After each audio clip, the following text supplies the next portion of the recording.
Oke, selamat pagi sahabat Wali. Kebetulan ini wawancaranya lagi pagi hari gitu ya. Selamat pagi, siang, sore, malam karena nanti akan ditampilkan di YouTube channel Wali gitu ya. Nah, pada pagi hari ini saya akan bincang mengenai bagaimana potensi bisnis coffee shop di Indonesia. Nah, pagi hari ini saya kedatangan tamu khusus dari Surabaya nih, live dari Surabaya, Deputi CEO bidang Business Development, Pak Dimas Arya Radityo. Apa kabar, Pak Dimas? Baik, Pak Tri, apa kabar? Selamat tahun baru ya. Selamat tahun baru. Happy New Year buat semuanya.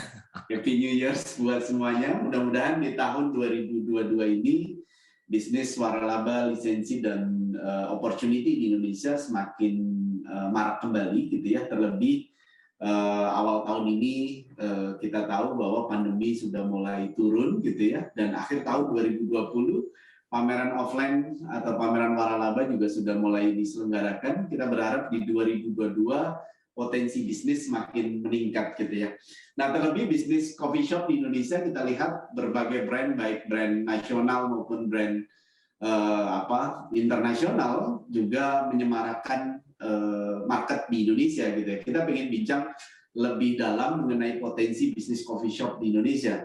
Saya ingin tanya ke Pak Dimas gitu ya. Pak Dimas, melihat potensi bisnis coffee shop di Indonesia sendiri seperti apa, Pak Dimas? Ya, coffee shop di Indonesia ini dalam kurun waktu mungkin 5 tahun ke belakang ini ya, itu memang sangat pesat, sangat besar. Jadi pertumbuhannya gila-gilaan. Jadi banyak sekali brand-brand lokal dari Indonesia itu memang anak-anak muda kemudian itu bikin coffee shop semuanya. Hampir semua, di semua tempat ada coffee shop, lokal ataupun dari luar.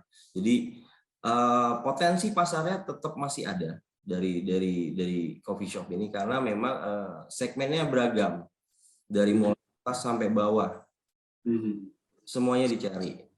Jadi mulai dari anak SMA, kuliah, kemudian orang kerja, pengusaha, semuanya ada. Jadi potensinya masih cukup besar saat ini, apalagi ditambah mungkin dengan brand yang masuk itu mempunyai nama. Jadi akan lebih mudah. Jadi akan lebih mudah mengenali dengan coffee shop yang ada saat ini. Jadi potensinya masih sangat besar, Pak Tri, sampai di 2022. Dan dalam masa pandemi ini ada perubahan pola juga. Jadi meskipun ada perubahan pola, mulai dari yang dulunya dine-in, sekarang lebih arahnya ke online, itu tetap masih coffee shop masih sangat menjanjikan. Nah, terlebih kalau kita lihat ya, Mas Dimas, ketika PPKM levelnya diturunkan gitu ya, kita lihat mall-mall juga udah mulai ramai, coffee shop, tempat nongkrong sudah mulai penuh gitu ya. Ini kan satu angin segar ya buat pelaku industri terutama. Saya kira Black Canyon menjadi salah satu pemain yang memang sudah lama gitu. Ini sebuah brand dari Thailand ya, Mas Dimas ya. Bisa diceritakan Mas Dimas, awal mula Black Canyon masuk ke Indonesia hingga sekarang? Ya, Black Canyon sebenarnya sudah cukup lama, Pak, dari tahun 2010 ya, masuk ke Indonesia. 2010 kita ada sampai tahun 2016 itu ada sekitar 40 outlet di Indonesia sebenarnya di awal. Tapi kemudian di tahun 2016 Thailand itu menarik diri dari Indonesia. Ada kekosongan manajemen waktu itu di Indonesia, sehingga akhirnya outlet-outlet yang ada di Indonesia ini seperti kehilangan induk sebenarnya.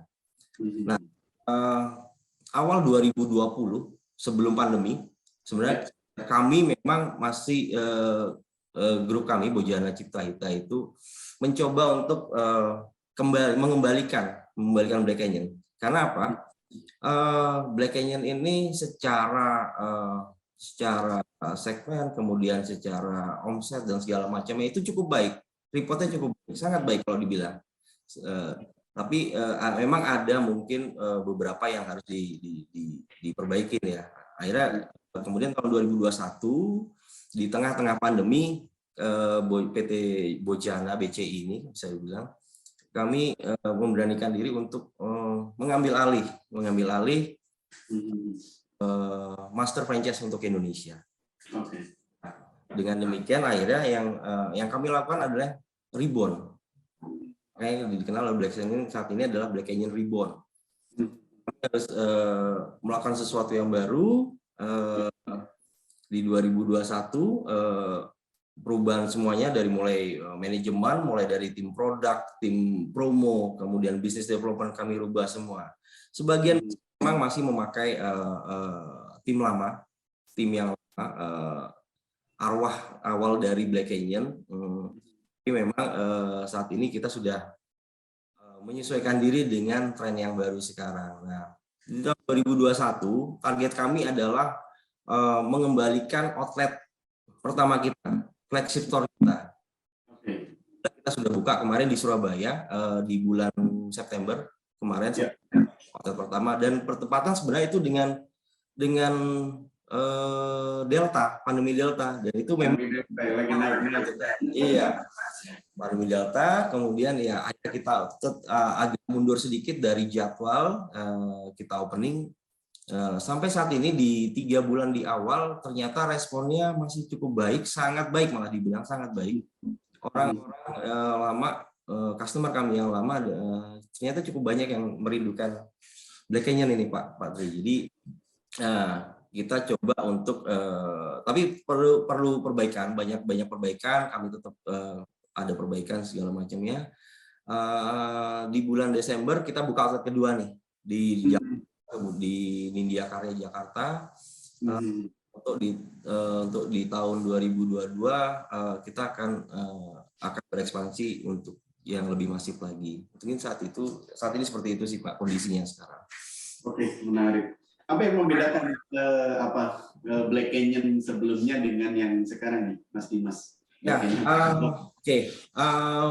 mungkin yang sudah sangat kenal Black Canyon dulu adalah customer lama adalah Black Canyon ini ada di mall, kemudian tempat perbelanjaan yang cukup besar dengan yang sangat besar juga, dengan segmen yang mungkin waktu itu middle up ya, lebih arahnya ke middle up. Saat ini di tahun 2022 dengan adanya pandemi ini merubah habit semua orang. Otomatis kita juga dari manajemen mengikuti arah ke situ. Kita coba untuk memperkecil, mensimpelkan bisnis kita, lebih arahnya bisa melebarkan segmen kita, nggak hanya middle up tapi juga middle juga kita coba sasar juga, meskipun cukup berat juga ya. Tapi saat ini konsep yang kita gunakan nggak hanya resto, kita juga punya ekspresnya lebih kecil lagi. Bisa dimulai dari investasinya bisa dimulai dari 600 nih Pak, sekarang 600 sampai 1,5 M. Tidak perlu sampai mengeluarkan biaya yang lebih dari 3 M, tergantung dari luas lokasi sih pastinya. Oke, mungkin yang belum mengenal Black Canyon lebih dalam gitu ya, mungkin Mas Dimas bisa ceritakan apa sih yang menjadi keunggulan dari Black Canyon sendiri gitu ya secara produk dibandingkan dengan kompetitor sendiri, Mas Dimas? Ya, tidak bisa dipungkiri sebenarnya gini Pak. Black Canyon ini punya food, makanan. Unggulan kami sebenarnya ada di makanan Pak. Di makanan kami itu memang ada taste Asia dan taste Indonesianya. Itu yang kita mixkan selama ini. Jadi memang Thailand membebaskan kita untuk membuat menu baru segala macam, tapi tetap dari mereka ininya. Kita lebih ini ke makanan. Kita punya tom yum yang taste juga taste Indonesia. Kemudian kita punya beberapa minuman yang memang kopi kita juga cukup baik. Kita pakai Kita Coffee. meskipun dari Thailand, tapi kopinya tetap dari Indonesia, Pak. Kita blending dari Thailand. Saat ini seperti itu. Oke. Pak Dimas tadi kalau ini kan brand dari Thailand gitu ya, masuk Indonesia dan PT Bojana Cipta Hita Indonesia ini sebagai master franchisee di Indonesia ya. Nah, ini tentunya satu hal yang menarik. Kenapa? Karena menghadirkan brand dari Thailand ke Indonesia dan ingin dikembangkan di berbagai wilayah gitu ya. Tadi juga disampaikan nilai investasinya sudah tidak mulai dari start 600-an. Saya kira itu menarik ya, angka-angka yang buat calon mitra atau calon franchisee ini menjadi satu hal yang menjadi poin juga. Kenapa? Karena ini brand internasional gitu ya. Ternyata secara investasi juga tidak terlalu tinggi gitu ya. Apa yang ditawarkan sendiri untuk peluang bisnis dari Black Canyon sendiri kepada masyarakat? Ya, dengan mengecilkan mensimpelkan bisnis kami, sebenarnya kami ingin menawarkan bisnis coffee shop dengan return yang lebih cepat sebenarnya, Pak. Base customer kami itu cukup banyak dari yang sebelumnya, dan itu yang saat ini di 3 bulan 4 bulan awal ini manajemen mencoba untuk membangun kembali rasa itu. Jadi sebenarnya dengan membuka Black Canyon ini franchise sudah tidak perlu khawatir. Kita sudah punya customer, kita sudah punya community, kemudian investasi yang tidak begitu besar dengan produk yang sangat bagus sebenarnya. Produk kami memang bisa dibilang cukup baik untuk dicerna dari lidah Indonesia ya, dan itu jadi unggulan kami. Jadi memang simple bisnis, kemudian return yang cepat, kita bisa masuk segmen atas dan segmen pasar bawah karena customer kami middle up juga sangat merindukan ini gitu loh, produk Black Canyon. Itu sih yang kita tawarkan. Nah, kalau tadi yang dengan investasi 600 itu ada berapa tipe sih Pak Dimas yang ditawarkan pada investor itu? Apakah tipe resto kah, tipe express kah, atau tipe seperti apa? Kita fokus di 2 tipe ya Pak Patri ya saat ini ya, express dan resto. Express itu. Untuk express sendiri dengan mulai 600 juta tergantung luas lokasinya itu sudah bisa mendapatkan bisnis yang Black Canyon. Jadi dengan tipe express itu luasan lokasi cuma butuh 40 meter rata-rata kurang lebih ya. Itu bisa mendapatkan produk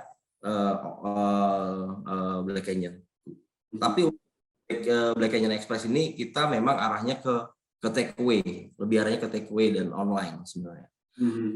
Untuk yang resto sendiri sebenarnya memang kita tetap harus ada resto yang kita buka. Jadi resto ini minimal yang kita tawarkan adalah 200 meter persegi, 200-300 meter persegi.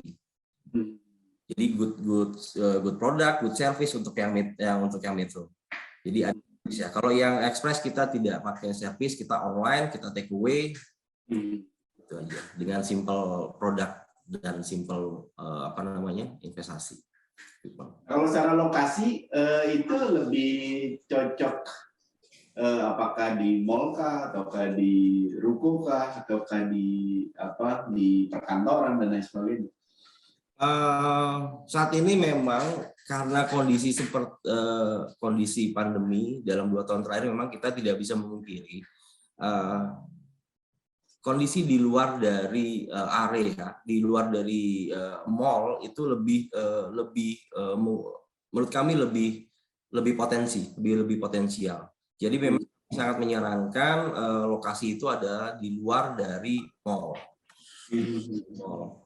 Apakah itu bisa bekerja sama dengan BUMN segala macam? Karena kami saat ini sedang juga menjajaki lokasi-lokasi dari BUMN yang memang itu lokasi yang sebenarnya tidak digunakan. Jadi kita bisa bagi hasil kelebihannya seperti itu. Jadi capital yang dikeluarkan di depan atau investasi yang dikeluarkan di depan tidak begitu besar. Kita kalau kita di luar mall, atau di luar gedung, kita bisa men-save investasi. Kita bisa melakukan saving investasi. Kita bisa nego lokasi itu dengan sistem payment per month. Jadi seperti itu, Pak. Jadi capital expense-nya itu tidak besar di depan. Sebenarnya itu yang target kita sebenarnya. Itu di luar. Lebih arahnya ke luar mall sebenarnya. Luar mall ya. Iya. Karena kalau mall itu apalagi kena PPKM ya, nanti dibatasi. Kita juga nggak tahu, Pak ya. Mungkin di akhir tahun kemarin atau di awal tahun 2022 ini mall ramai karena ada Natal, kemudian ada tahun baru. Tapi kita belum tahu juga kebijakan habis ini seperti apa sih kondisinya, gitu. Kondisi apakah ada PPKM lagi yang level lebih tinggi lagi atau lebih rendah lagi, kita juga belum tahu. Dan itu memang di tahun 2020 kan cukup terpukul kita dengan mall gitu kan. Itu membuat ya mungkin semua pelaku usaha dari F&B ataupun apapun pasti terpukul gitu. Jadi untuk saat ini savingnya adalah kita independent store. Itu lebih murah, kemudian lebih simple, dan event segala macam. Dan juga memang Black Canyon ini kan saat ini kan mencoba untuk melakukan promo dengan pendekatan dengan community. Dengan community yang kita lakukan akan lebih mudah ketika lokasi itu ada di independent store di luar mall. Kemudian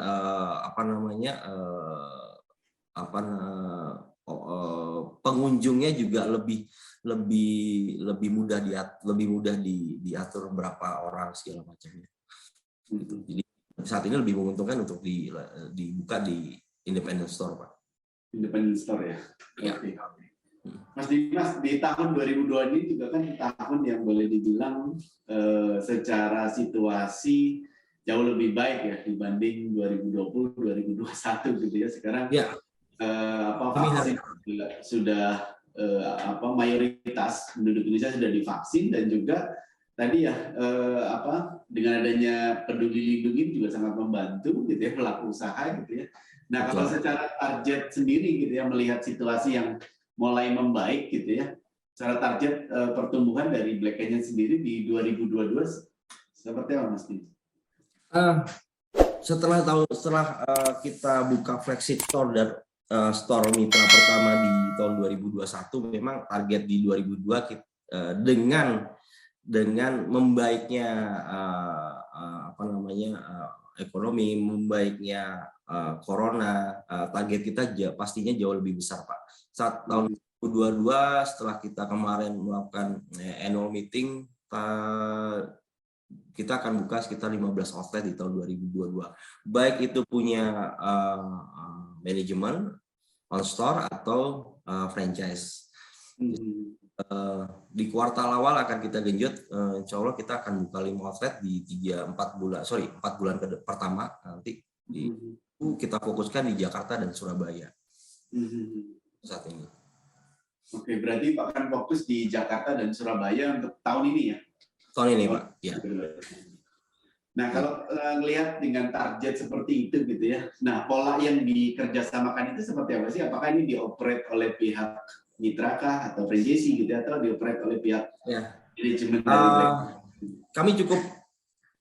Kami cukup punya pengalaman dengan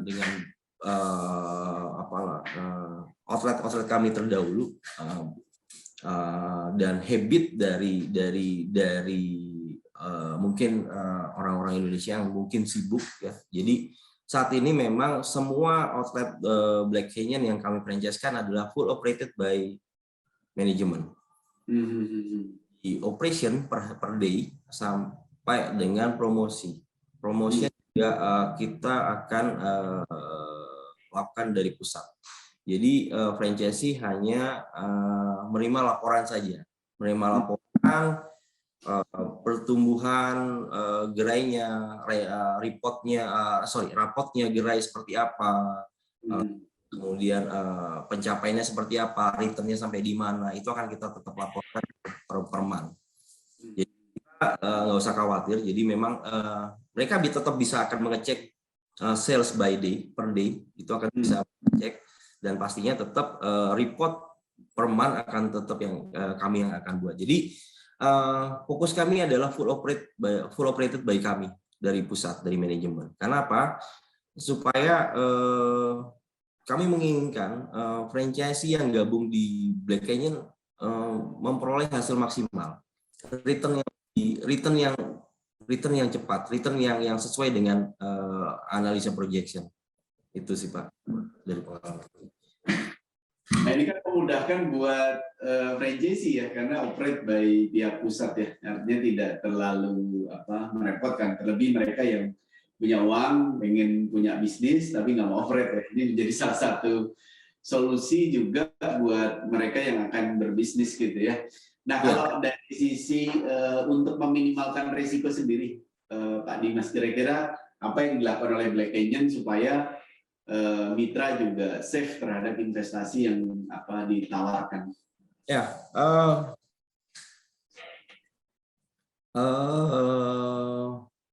kami melakukan semua hal itu sangat detail. Kami sangat atensi terhadap everything about detail, mulai dari lokasi, lokasi, kemudian itu full assessment dari kami. Kami harus final lokasi adalah minimal nilai di atas 80, itu wajib. Itu tidak ada garansi. Dalam arti kami tidak menggaransi lokasi itu, semua yang kami asesmen adalah bagus Pak. Itu kembali kepada nanti performa dari outlet, baik itu mungkin dari performa dari tim kami itu pasti, kemudian dari promo yang kami lakukan. Yang pertama adalah lokasi, asesmen kita minimal harus 80. Yang kedua adalah promosi. Kami sangat yakin kami punya tim promo yang good, yang tough ya. Kami saat ini sudah agak sedikit berubah, kita mengikuti tren pasar juga. Kami bekerja sama dengan beberapa komunitas. Kemudian kita juga melakukan selling by online juga, baik kerjasama dengan blogger segala macam, online digital online. Itu semua dari kami semua. Itu semua kami kerjakan, dan itu memang cukup memudahkan outlet ataupun mitra yang ingin berinvestasi. Jadi udah nggak usah mikir lah, nggak usah mikir. Lokasinya sudah dari kami, dan memang itu sudah assessment full dari kami. Kita punya saat ini ada 48 community yang sudah join ke kami, yang memang akan kami bagi di berbagai acara. Mereka akan bikin event di outlet mitra juga segala macam, itu disiapkan semuanya. Jadi dalam arti kata kita setiap divisi punya Bible-nya Pak, punya bukunya. Promo untuk Outlet Express adalah yang ini. Yang itu ada ini. Jadi semua sudah ada startupnya, sudah ada Shopee-nya, sudah ada jalurnya semua. Jadi seperti itu. Kalau dari SDM itu biasanya dilakukan training berapa lama Pak Dimas? Dan biasanya trainingnya meliputi apa saja sih, sehingga paling tidak delivery yang untuk pelanggan ini kan, service atau ke pelanggan ini berjalan sesuai dengan standar gitu. Betul. Kami punya SOP ya, mungkin dalam arti perekrutan segala macam, dalam perekrutan sampai training. Training kami sebenarnya cukup 2 minggu saat ini, 1 sampai 2 minggu sudah cukup. Itu meliputi service, kemudian upselling, kemudian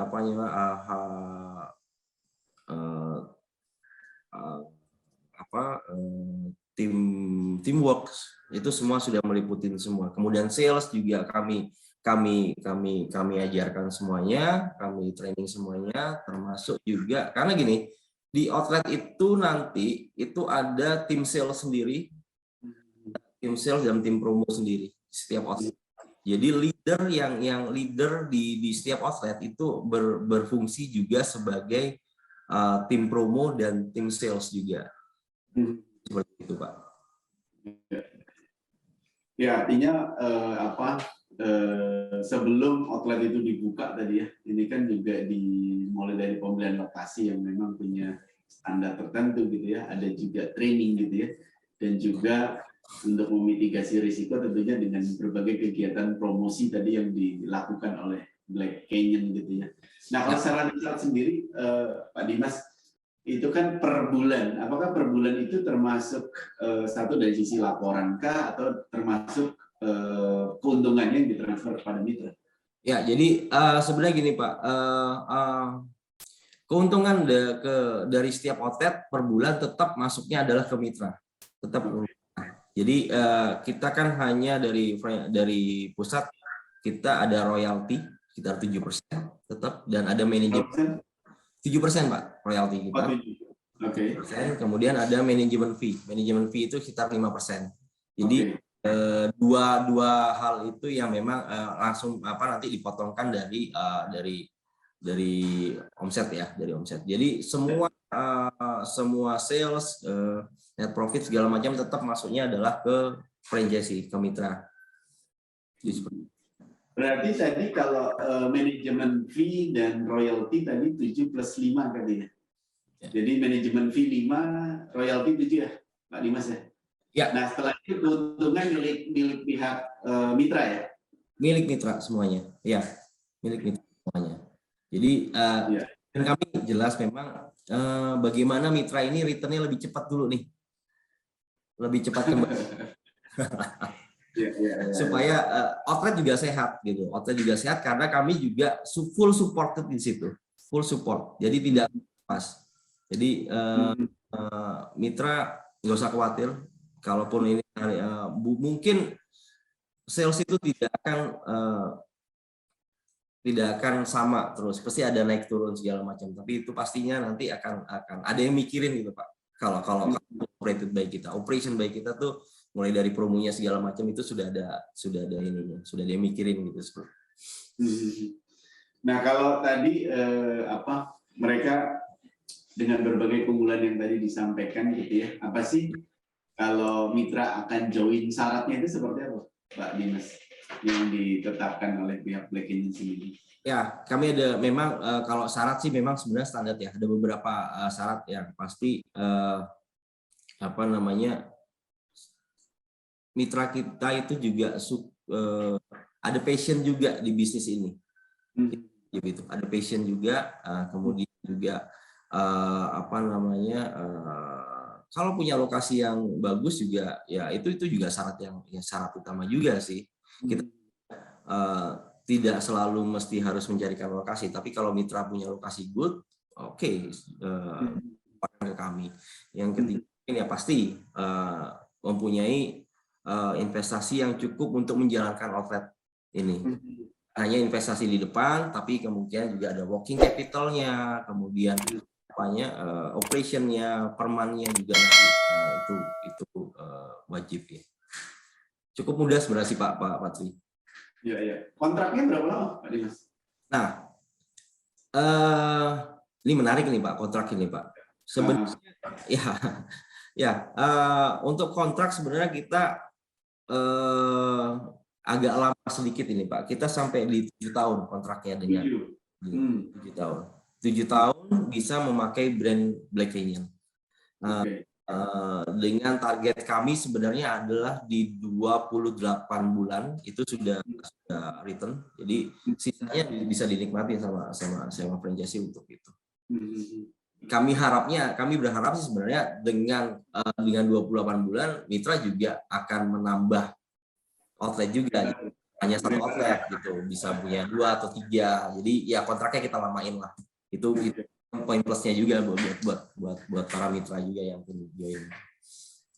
Saya kira menarik dengan 7 tahun biasanya rata-rata kan 5. Ini 7. 5 rata-rata betul, rata-rata 5. Lagi tingkat returnnya lebih tadi ya di 28 bulan ya kurang lebih. Saya kira menarik gitu ya. Nah, kalau melihat konsep yang sudah berjalan baik yang di Surabaya maupun yang di Jakarta ya, itu konsep yang coffee shop kah atau yang model express seperti itu? Mas? Ya, flagship store kami dua ini ada di dua model yang berbeda. Di Surabaya adalah di Resto, kemudian yang di Jakarta kita pakai konsep yang express memang. Express dengan ada dine-in juga, ada sitting.